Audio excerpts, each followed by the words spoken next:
కాలమున ఆయన తన పర్ణశాలలో నన్ను దాచును, తన గుడారపు మాటున నన్ను దాచును, ఆశ్రయదుర్గము మీద ఆయన నన్ను ఎక్కించును. చూడండి, నన్ను దాయవా అని అడుగుతున్నాడా? ఏమంటున్నాడు?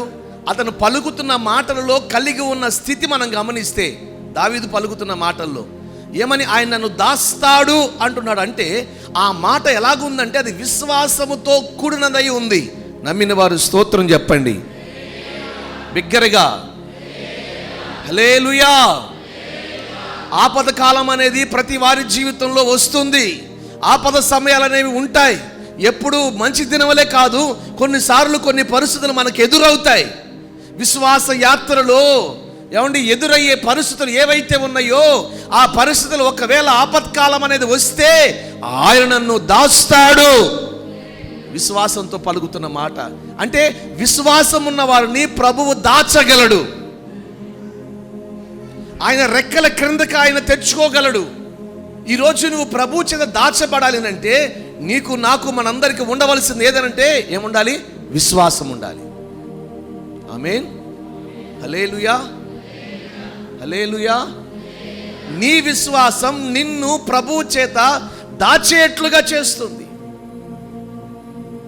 విశ్వాసము లేకుండా మనము దాచబడలేము. దావీదు అందుకుని అంటాడు, ఒకవేళ ఆపద దినాలు వస్తే ఆ దినాలలో ప్రభువు నన్ను దాయగలడు. హల్లెలూయా. చాలాసార్లు మనిషి శ్రమను వద్దు అనుకుంటాడు, కానీ శ్రమలే మనిషిని దేవునికి దగ్గరగా తీసుకుని వెళతాయి. ఇది వాస్తవం. ఒకటి అంతెందుకు, ఈ లోకంలో ఉన్న వైద్యులు కూడా ఒకటి అంటారు, తీపి కంటే చేదే దేహానికి మేలు అని. ఇది తెలిసిన వాళ్ళు గట్టిగా స్తోత్రం చెప్పండి. అందరికీ తెలుసు. మామిడికాయ ఇష్టమా కాకరకాయ ఇష్టమా అంటే ఈ కాలం పిల్లలు ఏమని చెప్తారు? అందరూ మామిడికాయే. కాకరకాయ కూర అంటే చాలు ప్లేట్లు ఎగురుతూ ఉంటాయి ఇంట్లో. ఎందుకంటే దాని జోలికే పోరు అసలు. కాదు, చేదు మాకు వద్దు అంటారు. కానీ దేహానికి ఆరోగ్యం చేదే.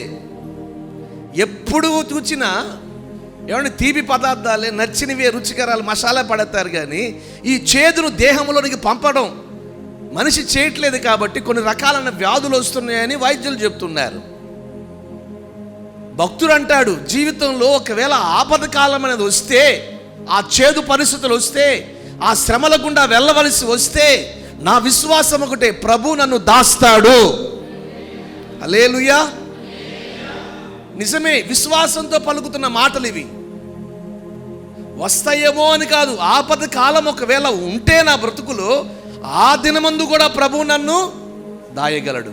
ఈరోజు నీ విశ్వాసాన్ని బట్టి నిన్ను నీ కుటుంబాన్ని ప్రభు దాచునుగాక. విశ్వాసం కలిగి ఉండు, సమస్యలు అయ్యే పోతాయి. చాలామంది భయపడుతూ బతుకుతున్నారండి, కృంగిపోతూ బ్రతుకుతున్నారు, ప్రతి చిన్నదానికి భయపడిపోతున్నారు. వద్దొద్దొద్దొద్దు, వారు భయపడక అన్న మాట ఈరోజు మనకు మాదిరి. వాళ్ళు ఆజ్ఞలకు, రాజు ఆజ్ఞలకే భయపడలా. ఎందుకు? ఈ లోకంలో మనుషులు ఏం చేయగలుగుతారు? మనల్ని మనుషులకు భయపడాలా? రోగాలకు భయపడాలా? ఇంకో మాట చెప్తున్న దేవుని సేవకునిగా, నీ విశ్వాసాన్ని బట్టి ఈ సీజనల్ రోగాలు, తెగులు నీ ఇంటి దరికి రాకుండా ప్రభు నిన్ను దాచునుగాక. ఎప్పుడు చూసినా ఎవరో ఒకరు చెప్తున్నారు, అయ్యా వాతావరణం బాగాలేదు, జ్వరాలయ్యా, అవయ్యా, ఇవయ్యా అని. నీ విశ్వాసాన్ని బట్టి ఏ తెగులు నీ దేహంలోనికి రాదు, నీ గుడారము దరికి కూడా రాదు. నీ విశ్వాసం, దేవుని అందలి విశ్వాసం ఈరోజు వ్యాధులు మిమ్మల్ని విడిచిపోవునుగాక, తెగులు మిమ్మల్ని విడిచిపోవునుగాక, సమస్యలు మిమ్మల్ని విడిచిపోవునుగాక.